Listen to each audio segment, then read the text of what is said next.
Bom, vou compartilhar com vocês aqui a tela do sala de aula para vocês acompanharem aqui a explicação, tá bom?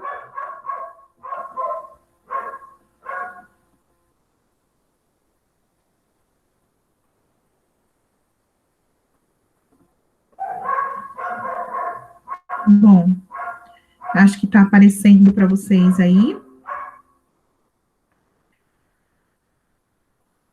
Vou abrir aqui para mostrar para todos. Seguinte, ó, esse aqui é o trabalho do bimestre que eu já tinha explicado para vocês no bimestre passado, né? Porém, bimestre passado, não, a gente não teve tempo hábil, né, para eu fazer do jeito que eu costumo fazer, acabei pedindo uma atividade um pouco mais simples. Para o segundo bimestre, vocês vão ter um pouco mais de tempo e eu gostaria que vocês caprichassem aí na produção dos trabalhos. É o seguinte,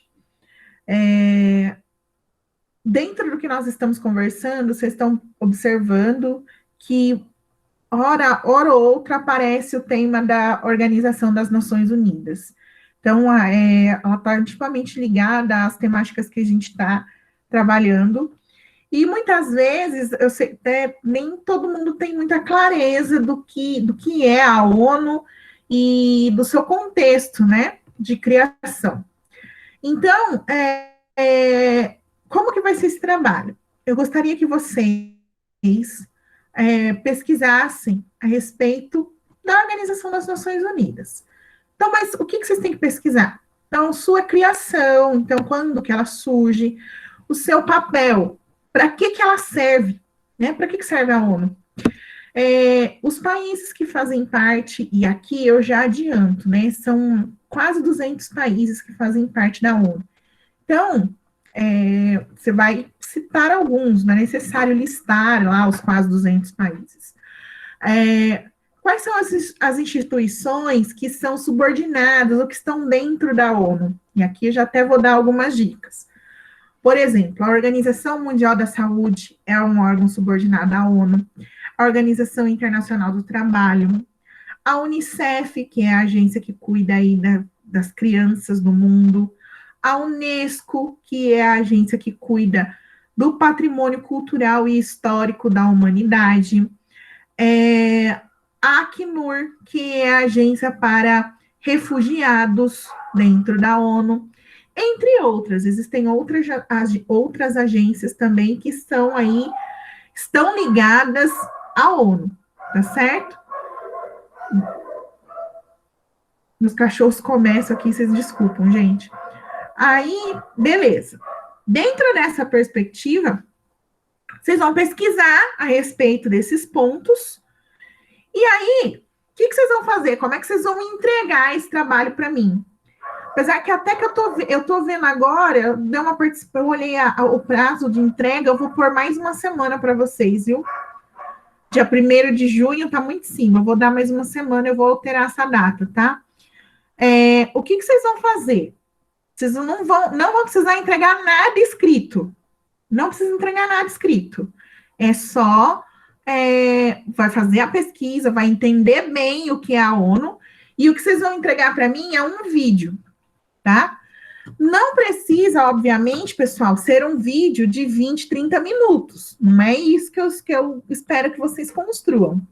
Eu gostaria que vocês pensassem em vídeos pequenos, vídeos curtos, que falasse ali, que vocês conseguissem falar ali o mais importante a respeito da ONU, tá? Eu coloquei aqui que o vídeo deveria ter até 3 minutos.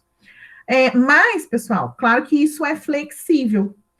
Você, de repente, vai vir alguém e falar comigo, professora, o vídeo que eu fiz deu 4 minutos, tem algum problema? Não, gente, não vai ter nenhum problema. Tem problema, sim, se você fizer um vídeo de 30 segundos, aí tem problema. Porque 30 segundos realmente é muito pouco para você explicar minimamente ali sobre o que é a ONU. Mas, para ficar nessa média. Oi, quem que perguntou? O Cedric, pode ser um, tipo, e se for de 2 minutos e meio? Se pode ser um pouquinho menos? Um pouquinho menos pode. Não pode, como eu disse, ser muito menos, Cedric. Mas que fique em torno desse tempo, entendeu? Muito menos que isso, eu acho que fica pouco, acho que não dá para explicar. Muito mais também não é necessário. Então, que gire em torno aí dos 3 minutos, tá bom? Se for um pouquinho menos ou um pouquinho mais, não tem problema. Mas aí vocês usem do bom senso de vocês, tá certo? Eu vou até verificar aqui na minha agenda. Eu tinha colocado para vocês entregarem dia 1º. Vou mudar para o dia 7 de junho, tá bom? Vou dar mais uma semana para vocês poderem pesquisar melhor aí. Agora que eu estou fazendo as contas, hoje já é dia 17, vai ficar pouco tempo também. Então, é isso que eu quero que vocês façam, que vocês pesquisem, que vocês aprendam sobre o que é a ONU, e aí, a partir da pesquisa de vocês, gravem um vídeo. Então, a entrega, o trabalho que vocês vão me entregar é o vídeo. Não tem que entregar nada escrito, é só o vídeo. Aqui, pessoal, eu vou abrir também. Quem quiser fazer em dupla, pode. Então, dupla é possível. Ou dupla ou sozinho. Pode fazer de 3, professora? Não, não pode fazer em 3, tá? É dupla ou sozinho, tá certo? Alguma dúvida, gente, do que é para fazer? Não. Não? Tudo bem? Se porventura, quando vocês começarem a pesquisar, começar a surgir dúvida, vocês podem me procurar pelo WhatsApp, que eu vou ajudar aí vocês durante a pesquisa. Porque eu sei que a gente também só começa a ter dúvida das coisas quando a gente começa a ler a respeito daquilo, né? Então, se durante o processo de pesquisa de vocês forem tendo dúvidas, vocês podem me procurar e me chamar para eu tentar e ajudar vocês a conduzir esse trabalho, tá certo? Então, pode fazer isso, não tem problema. Bom, se não há dúvidas a respeito do trabalho, eu vou parar aqui de compartilhar. E aí eu vou pedir para que vocês, por favor, peguem aí o currículo em ação de vocês, novamente, para a gente seguir aqui de onde nós estávamos. Vou abrir aqui o meu para vocês.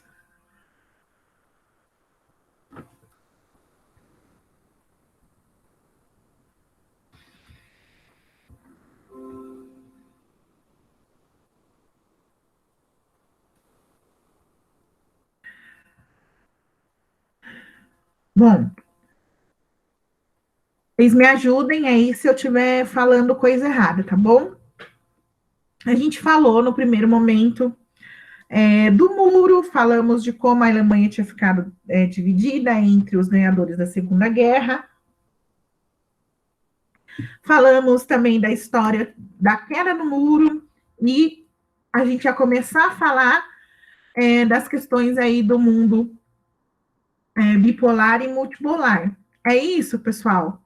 Ou a gente já falou dessa parte que está aparecendo na tela para vocês? Já falamos sobre bipolar. Já falamos. Então, vamos lá. A gente falou só da primeira parte ou falamos desse pedacinho aqui também, da página 208?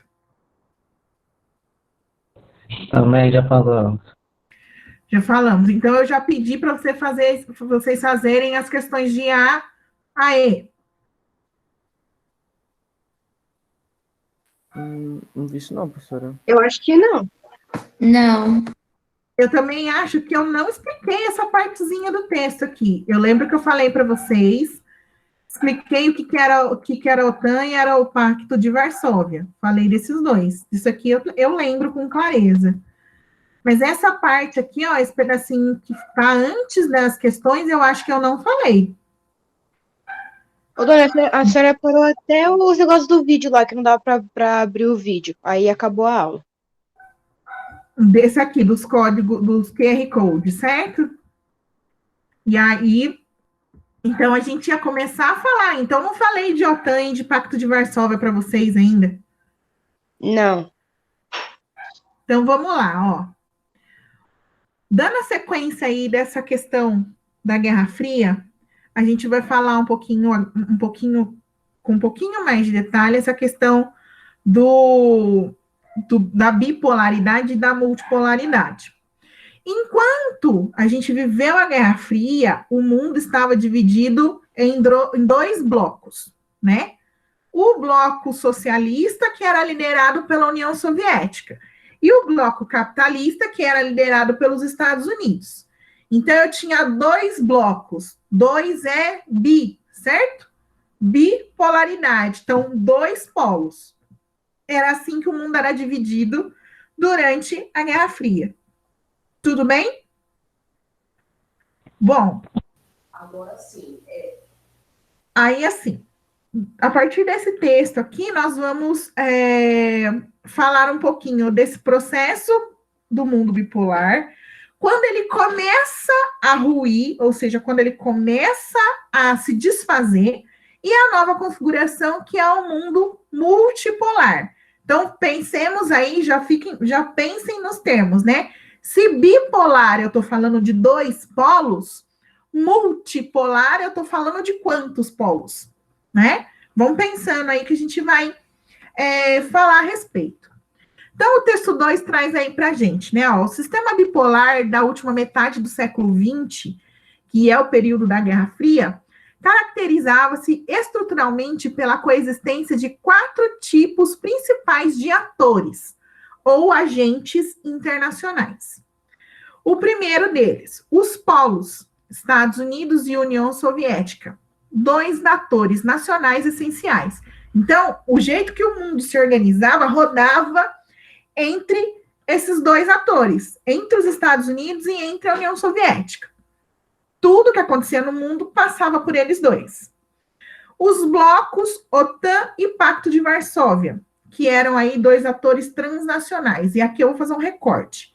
Tanto a OTAN quanto o Pacto de Varsóvia eram acordos de ajuda militar. Então, a OTAN foi criada pelo lado capitalista, pelos Estados Unidos. E o Pacto de Varsóvia foi criado pela União Soviética, pelo lado socialista. Os 2 tinham uma única razão de existir. Era oferecer suporte e ajuda militar para os países alinhados aí aos seus criadores. Então, países que apoiavam ali os Estados Unidos e o capitalismo, se eles precisassem de ajuda, a OTAN iria ajudar, do ponto de vista aí de ajuda militar. Então, se alguém se envolvesse numa guerra e precisasse de ajuda, a OTAN ajudaria. E do lado da União Soviética, os apoiadores da União Soviética, se alguém precisasse de ajuda militar, porque estava envolvido num conflito, quem ajudava era o Pacto de Varsóvia, tá certo? Então, são 2 ajudas aí, 2 acordos para fornecer ajuda militar. O terceiro ponto, que é a ONU. A ONU acaba entrando aí como um ator universal. E é por isso também que eu trouxe essa perspectiva de vocês passarem a fazer a pesquisa a respeito da ONU, porque ela vai ser importante para a gente seguir aqui os nossos estudos. E, por último, os países não alinhados, países não comprometidos com nenhum dos blocos. Então, tinha gente que não tomou partido, tinha país que ficou na deles, cuidando da sua própria vida, né? Ema, cada um com seus problemas. Então, tinham ali esses países que acabavam também sendo personagens desse mundo bipolar, né? Já que tudo girava em torno dos Estados Unidos e da União Soviética. Até aqui, tudo bem? Sim. Professora. Oi? Achei que alguém ia perguntar. Vamos lá, ó. Então, o mundo funcionou belamente dessa organização, né? Com 2 países aí, apesar de deixar bem claro que a União Soviética não era um país, sim um conjunto de países. Mas a gente pode falar da questão da liderança. Então, a gente passou aí metade do século XX sob a liderança dos Estados Unidos e da União Soviética. Porém, lá no final da Guerra Fria, então, meados dos anos 80, lembra? A Guerra Fria termina em 1991. Então, a partir ali de 1984, 1985, a gente começa a perceber que algumas relações entre os países estavam começando a se alterar, estavam mudando, estavam tendo outras motivações. Por quê? Porque até então, o que movia, né, o mundo era justamente essa disputa entre capitalismo e socialismo. Bem, dois símbolos muito fortes dessa disputa entre capitalistas e socialistas foram as corridas espacial e a corrida armamentista. Então, a corrida espacial e a corrida armamentista foram duas disputas que foram emblemáticas durante esse período, né, que o mundo ficou organizado de maneira bipolar. Então, vamos pensar, ó. Bom, corridas, né, gente? A gente já pode entender, né? Corrida da ideia realmente de quem chega primeiro, tá?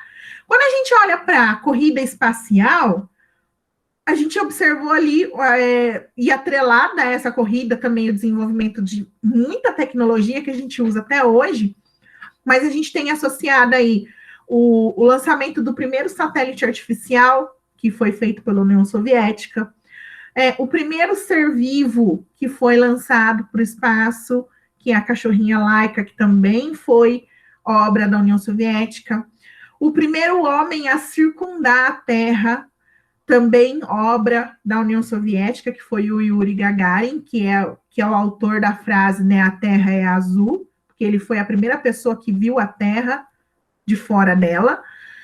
Porém, o ápice da corrida espacial, né, o ponto máximo, vamos ver se vocês sabem qual que é o feito espacial mais importante que aconteceu durante a segunda metade do século XX? Professora, o Neil Armstrong ir para a Lua, né? Isso, gente. O ápice da corrida espacial foi a chegada do homem à Lua. Muito bem. Então, quem chegou na Lua? Foram os Estados Unidos. Por mais que a União Soviética tinha conseguido outros passos menores na frente dos Estados Unidos, quando os Estados Unidos chegam na Lua, meio que decreta, ó, a gente chegou na Lua, acabou, fincamos nossa bandeira aqui, não tem muito mais para onde vocês irem. Naquele momento, com os recursos tecnológicos que existiam, né? Hoje a gente fala de sonda em Marte, né? E tem vários dados a respeito desse planeta. Mas naquele momento, a Lua era o ponto máximo. Então, se a gente pensar, a corrida espacial ela foi ganha pelos Estados Unidos, quando eles chegaram na Lua. Junto com a corrida espacial, tinha lá a corrida armamentista. Então, gente, armamentista é de arma mesmo. É a tecnologia, o desenvolvimento de armas que poderiam vir a ser usadas em combate se esses acontecessem.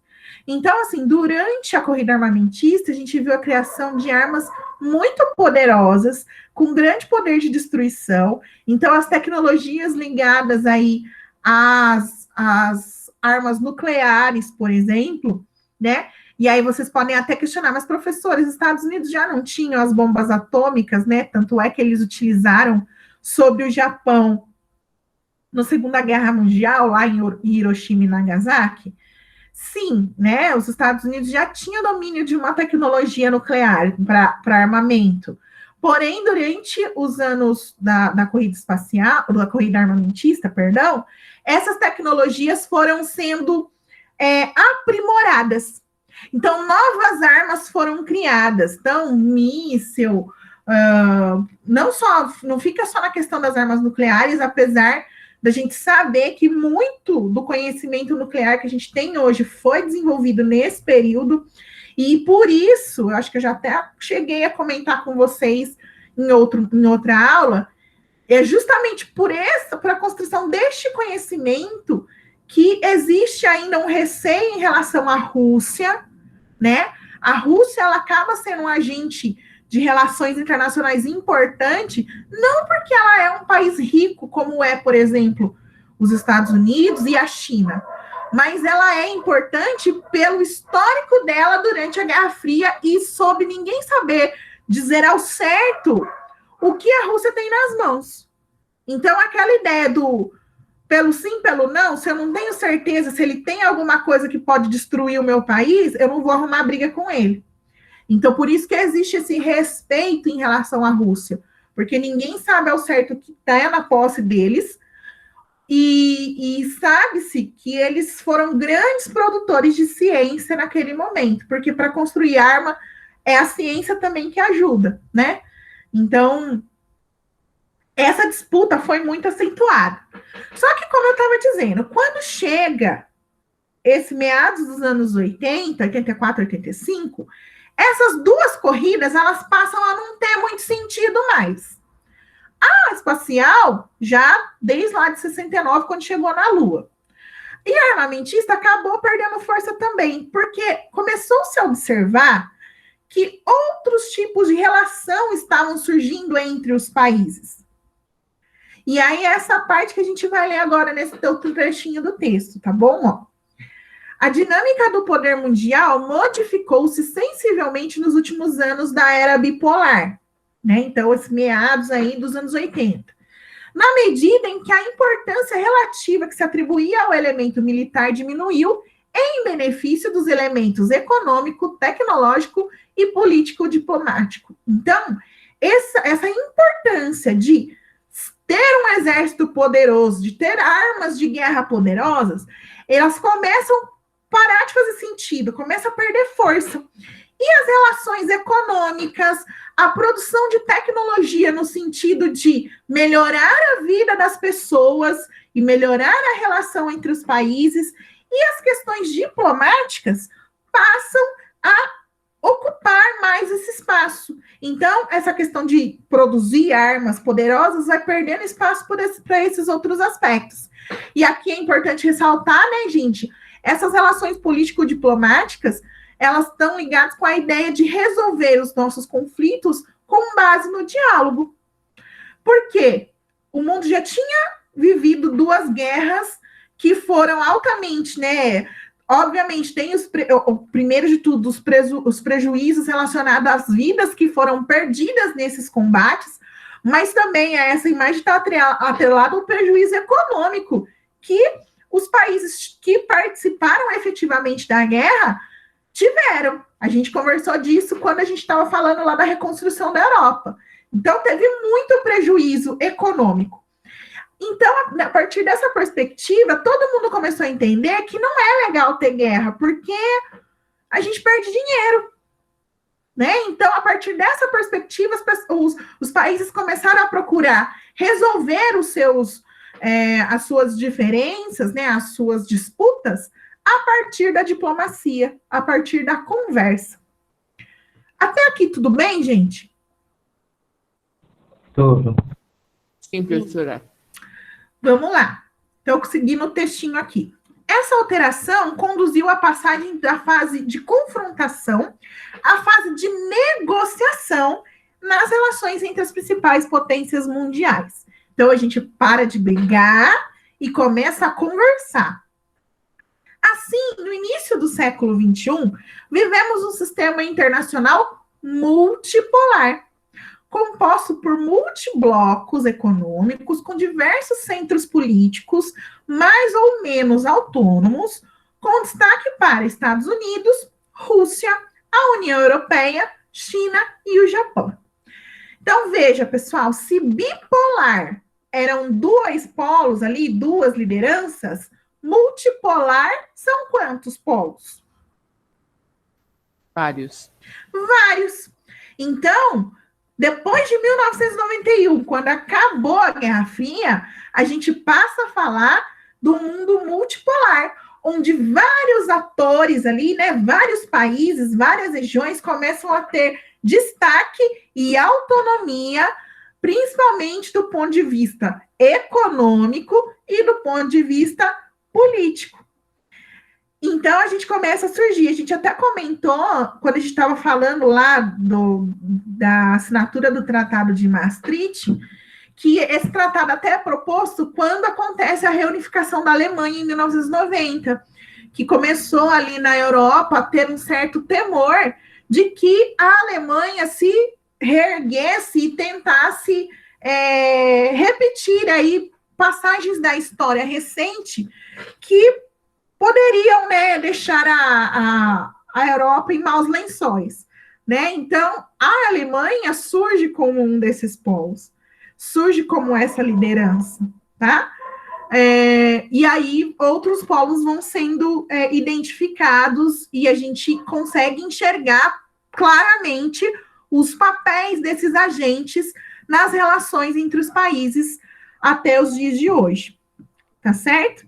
Então, o resumo desse textinho aqui a gente deixa de ter essa lógica de duas lideranças mundiais, a gente troca a importância da força militar pela importância da força econômica e do poder de diálogo que os países passam a ter, e observa o surgimento não só de duas lideranças, mas o surgimento de várias outras lideranças, vários outros pontos que vão influenciar na vida dos países como um todo, tá certo? Essa é a essência desse textinho. E aí, para isso, pessoal, para a gente consolidar essa atividade, o que eu gostaria, né, esse assunto, o que eu gostaria que vocês fizessem? Que vocês resolvessem essas questões aqui, da A até a B. Por quê? A E, pessoal, tá aqui, ó. Pesquisa em sites, livros didáticos e outros materiais disponíveis sobre o papel da Organização das Nações Unidas nos dois momentos citados no texto, a última metade do século XX e o início do século XXI. Registre as anotações do seu caderno. Essa questão E, eu vou falar que vocês não precisam fazer, por quê? Porque vocês vão se deparar com esses assuntos quando vocês forem pesquisar para o trabalho. Então, não precisa responder a E. É só a B, C e D, tá? Tudo bem até aqui? Entendido quais questões é para fazer? Sim. Sim? Sim. Então, gente, ó, se vocês olharem bem atentamente as questões, elas estão relacionadas aqui com o que nós discutimos agora em cima desse texto, tá certo? Melissa, pode falar, você levantou a mão? Só a B e C? E D também. É só a E que não é para fazer, tá bom? Tá bom. Então, gente, o que eu vou fazer? Se vocês não têm mais dúvidas, eu vou interromper a gravação e esses últimos 10 minutos é para vocês fazerem as questões, tá certo? Vou interromper aqui, vou deixar as questões na tela.